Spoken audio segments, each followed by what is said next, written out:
জবাব আপনি দেন না কেন? ভাই, আমরা ভুলের ঊর্ধ্বে না, আলহামদুলিল্লাহ, এটা তো আমরা স্বীকার করি। জবাবের ক্ষেত্রে আমাদের একটা মূলনীতি আছে, এটা জানা থাকা দরকার। আসলে মূলনীতিটা হলো যে আমাদের যদি কেউ কোনো ভুল ধরে, আমরা সবসময় চেষ্টা করি যে ভুল ধরাটা কি যথাযথ হয়েছে নাকি অমূলক হয়েছে। একটা হলো যে অযথাই তেনা পেঁচানো, অযথাই একটা বিষয় নিয়ে আপনার বিতর্ক সৃষ্টি করার চেষ্টা করা। আরেকটা হলো না, একবারে টু দ্য পয়েন্ট একটা সুনির্দিষ্ট স্পেসিফিক ভুল হয়েছে। এই দুইটার ভিতরে যদি আমরা দেখতে পাই যে কোনোটি আসলে সমালোচনাটা যথার্থ হয়েছে, আমাদের আসলে ভুল হয়েছে, সাথে সাথে আমরা যেটা করি, আমরা পাল্টা একটা বক্তব্য, একটা লেখনী দিয়ে আমাদের ভুলের বিষয়টাকে আমরা স্বীকার করি এবং পূর্ববর্তী যেটা আমাদের ভুল বক্তব্য ছিল সেটা আমরা প্রত্যাহার করি। এটা আমাদের একটা কমন নিয়ম, অনেকে হয়তো জানেন না। এর আগে আমরা আর্টিফিশিয়াল মেহেদি এটা ব্যবহার করলে উজু হবে কি না আমরা বলেছিলাম উজু হবে না, কিন্তু পরবর্তীতে আমরা এটা নিয়ে আরও পড়াশোনা করলাম, বিভিন্ন ওলামা ইকরামের ফতোয়া আমাদের সামনে আসলো, তখন আমাদের কাছে পরিষ্কার হয়ে গেছে যে আমাদের আগেরটা ভুল ছিল। আর্টিফিশিয়াল মেহেদি এটা ব্যবহার যায় মনে হয় লেয়ার পড়ে গেছে বলে মনে হয়, এবং সেটা দেখা যায় খসে খসে পড়ে। তো এটার কারণে অজু হবে না আমরা বলতাম, কিন্তু পরবর্তীতে আমরা এটা নিয়ে আরও ঘাটাঘাটি করলাম, জানাশোনা যখন আরও বাড়লো তখন দেখলাম যে না, এটা আসলে কেমিক্যালের কারণে চামড়ার উপরে থাকা এটা সূক্ষ্ম লেয়ার আসলে পুড়ে এটা পড়ে যায়। এটা মূলত ওই আর্টিফিশিয়াল মেহেদির কারণে লেয়ার তৈরি হয়েছে, যার কারণে চামড়ায় পানি পৌঁছাচ্ছে না, বিষয়টা সেরকম না। বিষয়টা যখন ক্লিয়ার হয়ে গেল, এ বিষয়ে দেশের বাইরে অন্যান্য আমাদের ফতোয়া যখন আমাদের সামনে চলে আসলো, তখন আমরা আমাদের আগের বক্তব্য প্রত্যাহার করে নিয়েছি। আমাদের পেজ চ্যানেল থেকে সেই ভিডিওগুলো সরিয়ে নতুন করে ভিডিও প্লেলিস্টের মধ্যে একটা প্লেলিস্টের নামকরণই করা আছে এরকম আমাদের ভুল উক্তি বা বক্তব্যগুলো, অর্থাৎ আমাদের শত শত হাজার হাজার প্রশ্ন উত্তরের মধ্যে যেগুলো ভুল হয়েছে সেগুলোকে আলাদা প্লেলিস্টে রেখে দেওয়া হয়েছে, যাতে করে মানুষ আমাদের ভুল দ্বারা বিভ্রান্ত না হয়, সেখান থেকে যাতে মানুষ সঠিকটা নিয়ে নিতে পারে। তো আমাদের কোনো সমালোচনা যদি যথাযথ হয়, মনে হয় আমাদের কাছে যে আসলে এটা আমাদের ভুল হয়েছে, তো সাথে সাথে আমরা সেটা নিজেরা সংশোধন করি, এবং সংশোধন করতে আমরা দেরি করি না, যত দ্রুত সম্ভব সেটা আমরা করি। আর এটা ইসলামের একটা সৌন্দর্য। আমরা তো সাধারণ মানুষ, আমরা তো তালিবের মানুষ। বড় বড় ইমামগণের যে সমস্ত বক্তব্য ছিল, মাসআলা ছিল, অবস্থান ছিল, সে লাখো নজির আছে। তাদের ফিরে আসাটা অবশ্য বেশিরভাগ ক্ষেত্রে ইজতিহাদি কারণে, আবার অনেকের ভুল থেকে ফিরে আসা বা নিজের অবস্থান থেকে ফিরে আসাটা ছিল আপনার ইনফরমেশনগত গ্যাপের কারণে, যে একটা জিনিস জানা ছিল না, তিনি জানছেন, তিনি ফিরে আসছেন। আরেকটা হলো যে না, একটা বিষয়কে তিনি এক অ্যাঙ্গেল থেকে দেখলেন, পরবর্তীতে ভিন্ন অ্যাঙ্গেল থেকে দেখলেন, তার কাছে মনে হলো এটা পরিষ্কার, এটা সঠিক, ইজতিহাদগত ব্যাপার। বড় বড় ইমামদের কথা বলছি, এই জন্য তাদের দেখবেন যে একই মাসআলার ক্ষেত্রে কয়েকটা মত আছে, একটা মত আগের ছিল আর একটা মত পরের হয়েছে। এটা ইসলামের সৌন্দর্য। শেখ নাসিরউদ্দিন আলবানী রহমতুল্লাহ আলাইহি সমকালীন যুগের মুহাদ্দিসদের মধ্যে বেশ সুপরিচিত একজন মুহাদ্দিস, কাজ আছে আমরা জানি। তো এত বেশি কাজ, এত বেশি আপনার কর্মযজ্ঞ, এত বেশি তালিফাত, লেখালেখি, তার বড় বড় মানে ভলিউম এক একটা সাবজেক্টের উপরে তার বই লেখা, কিতাব লেখা। এরপরও তার জীবনে যে সমস্ত মতামত থেকে তিনি ফিরে এসেছেন, আগেরটা তিনি সঠিক মনে করেননি, পরেরটা সঠিক মনে করছেন, এই মতামতগুলোকে কয়েক ভলিউমের একটা কিতাবে লেখা হয়েছে, যেটার নাম হলো তারাজুআতুল আলবানী। সম্ভবত 4 খণ্ডের একটা কিতাব, মানে কতগুলো একত্র হয়েছে। তো এটা ইসলামের সৌন্দর্য। আমাদের কোনো ভুল কেউ ধরলে, প্রশ্নকর্তা ভাই যেরকম মনে করছেন যে আমাদের মনে হয় যে আমাদের আসলে ভুল হয়েছে, ইনফরমেশন একেবারে সুস্পষ্ট ভুল, আমরা সে সাথে সাথে সংশোধন করি। এরকম নজির আপনি আমাদেরকে যারা নিয়মিত ফলো করেন তারা দেখবেন যে অহরহ আমাদের এই যাবৎ প্রশ্নোত্তরের সেশন যেগুলো হয়েছে আমাদের পেজে লাইভ অনুষ্ঠানে 200, এখন প্রায় 250 মতো, 250 হতে যাচ্ছে পর্ব। তো প্রত্যেকটা পর্বে যদি এভারেজে আমরা 50 থেকে 60টা প্রশ্নের উত্তর দিই, সেক্ষেত্রে কত হাজার প্রশ্ন হয়। আর অন্যান্য যত প্রশ্নোত্তরের সেশন আছে সব একসাথ করলে হয়তো আমাদের 20-30 হাজার প্রশ্নের উত্তর পর্যন্ত মিনিমাম দেওয়া হয়েছে।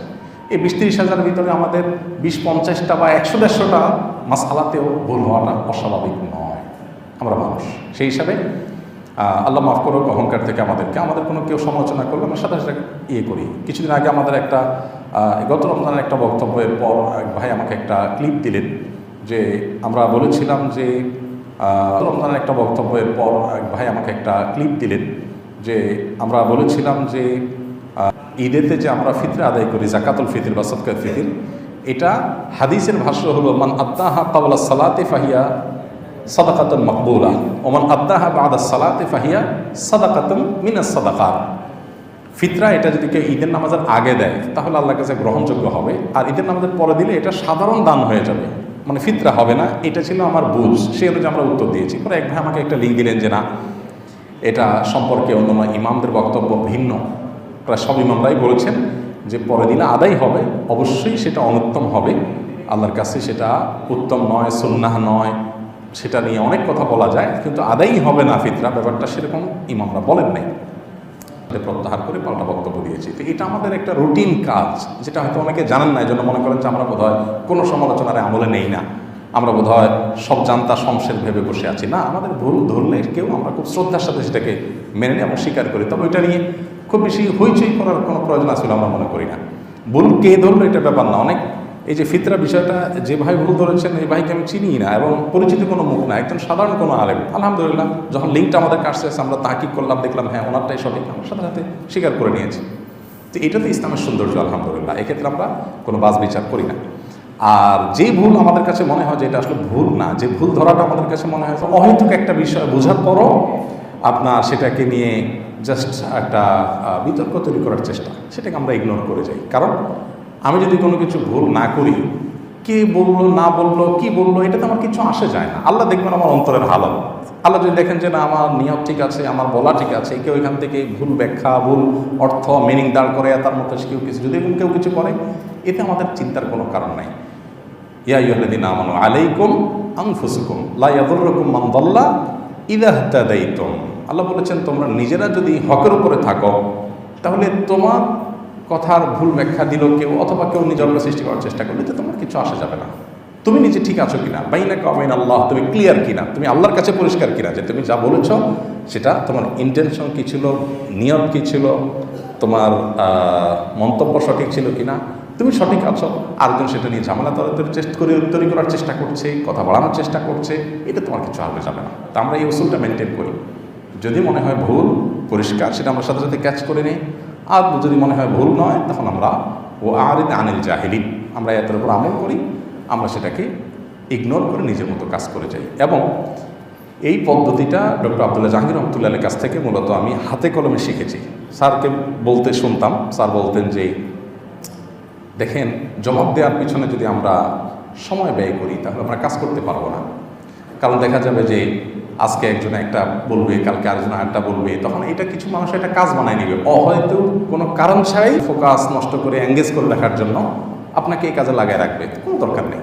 আমার যদি ভুল হয় আমি সাথে একটা কারেকশন করে সামনে আগাবো, ভুল না হয় নাই, হয়তো একজন মানুষ পেঁচাচ্ছে, আমি সেটা ইগনোর করে চলে গেলাম।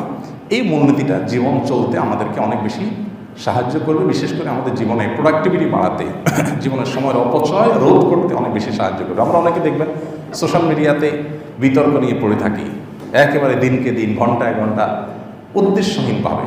এর অর্জন কি, এখান থেকে আমার প্রাপ্তির কি হবে, অপ্রাপ্তির কি হবে, আমার লাভ কি লস কি, এই জরুরিটা অনেক সময় আমাদের করার মতো সুযোগ হয় না। আমাদের বেশিরভাগ এনার্জি নষ্ট হয় অন্যের পেছনে, আমার নিজের প্রোডাক্টিভিটির জন্য, আমার জীবনে বারাকা লাভের জন্য, আমার জীবনের অ্যাচিভমেন্টের জন্য, আমার গোলগুলোকে সাকসেস করার জন্য আমরা যতটা ফোকাস দেই, এর চেয়ে বেশি দেই হলো কে কী করেছে, কে কী বলেছে, এগুলোর পেছনে, যার কারণে আমাদের জীবনে অনেক কাজ করার সুযোগ হয় না। এই জন্য ভাই, এই মূলনীতিটা আমার তো মনে হয় যে আমরা অন্যরাও যদি অনুসরণ করি তাদের জীবনের কাছে লাগবে। কোনো ভুল হলে সেটা স্বীকার করতে চুল পরিমাণ কার্পণ্য করা উচিত না। কে ধরেছে এটা ব্যাপার না, সাথে সাথে সে স্বীকার করার মতো মানসিকতা থাকতে হবে। কারণ অহংকারের আলামতগুলোর ভিতরে একটা হলো বাতারুল হক, সত্য আমি জানছি, তারপরেও আমি তেড়ামি করতেছি, আমি গড়িমসি করতেছি, আমি একটা ধামাচাপা দেওয়ার চেষ্টা করতেছি, ইগনোর করার চেষ্টা করতেছি, এটা হলো অহংকার। সত্য জানছি, সাথে সাথে আমি স্বীকার করবো, ও আচ্ছা তাহলে আমি বলেছিলাম, ঠিক আছে, এটা আলহামদুলিল্লাহ। তো এটা ইসলামের সৌন্দর্য, আলহামদুলিল্লাহ। আমাদের দেশটাতে এমন তারাবির নামাজে লোকমা খাইলে মুসলিমরা মনে করে হুজুর অযোগ্য, যার কারণে হাফেজ সাহেবরাও দেখছে যে মুসলিমরা যখন এত বেশি চালাক, তা আমরা একটু আরও বেশি চালাকি করি। কারণ ইমাম তো ইমাম, মুসল্লি তো মুসল্লি, মুসল্লি যত চালাকি করুক না, ইমামের চাইতে তো ইমামতি নামাজ রিলেটেড বিষয় তো চালাকি করে পারবে না। তো হাফেজ সাহেবরা অনেকে নেগোসিয়েশন করে নেয় যে ভাই তুই আমার লোকমা দিবি না, আমি তোর লোকমা দেবো না, আমার যেটা মিস হয়ে যাবে ওইটা তুমি পরে রিকভার করে নিবা বা আমরা আলাপ করে রিকভার করে নিব। এই বেহুদা পাবলিক যাতে এটা নিয়ে তেনা বাঁচাতে না পারে এই জন্য আমরা এই পলিসি করলাম। অনেক মানুষ আমরা এরকম নেগোসিয়েশন করে নেয়। তো অতি চালাকের যে অবস্থা, ভুল হওয়াটা স্বাভাবিক, আলেমের ভুল হওয়াটা অস্বাভাবিক নয়, কিন্তু সেটাকে আমরা অনেকে এটাকে নিয়ে আমরা অনেক বড় করে দেখি, যার কারণে আমাদের দুর্দশা হয়। আপনি হারাম শরীফে দেখবেন মক্কাতে ইমাম সাহেবদের অনেকের কেরাতে ভুল হয়, এমন ভুল হয়, সূরা কাফিরুনের মধ্যে ভুল হচ্ছে বারবার লোকমানের চেয়ে ধরতে পারতেছেন না। সূরা ফাতিহাতে একবার ভুল হওয়ার রেকর্ড আছে। তারপরে যে আরও এমন ভুল আছে যে 3বার 4বার লোকমা দিচ্ছে আর লোকমা নিতে পারতেছেন না, এই অবস্থা। তারপরে উনি ওইভাবে নামাজ পড়তেছেন, কোনো অসুবিধা হচ্ছে না, ওনার চাকরির কোনো অসুবিধা হচ্ছে না। আমাদের দেশে হলে এই ইমাম 1 মাসের ভিতরে বিদায় হয়ে যেত।